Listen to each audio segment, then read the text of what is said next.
हुआ सवेरा चिड़िया बोली तब अले प्रेम पत्र लिख दे। प्रेम पत्र के करे ताई रे? हमारे फुलगेना ताइन। अच्छा ला लिख दे। निक्कर राइटिंग में लिखे, चिड़ै टांगे तो जिन लिखी है। ठीक है बोल। लिख, तू जब पढ़ाई लू तो हम तुम्हें निहारी ला और छुट्टी हो पहले तारे साइकिल खवा हम ही निकाली ला। करे सारे ऊपर छुच्चिया खोल दे ले कारे ना ही कांटा चौक देला।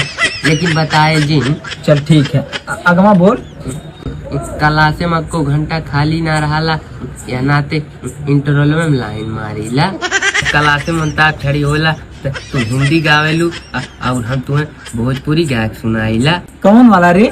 लहरिया लुटाए राजा? नहीं, कोठलाली की रोटी बोल। अच्छा ओके ना लिखे के ने? नहीं तली तू लावेलू मैगी रोटी तो हम भरल मिर्चा रोटी लेके आईला। तंके धीरे धीरे बोल, गांजे मोरे मच्छर काटत है। अच्छा ठीक है लिख। कहा सहेली हमें जीजा जीजा कह के बुलावे नी, हम उन लोग के सड़ुआइन सड़ुआइन कह के बुलाईला। हाई सड़ुआइन के चपोड़ दे ले। रुक मिटकाए दे थई। अच्छा हे चिथरुआ हाइयो लिख दे।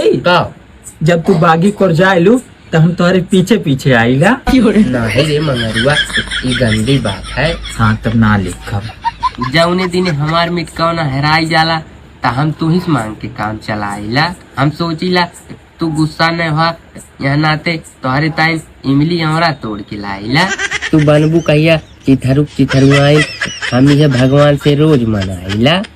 जब हमारे तोहरे लड़का होई तो ओकर नाम रखब ढकेलू।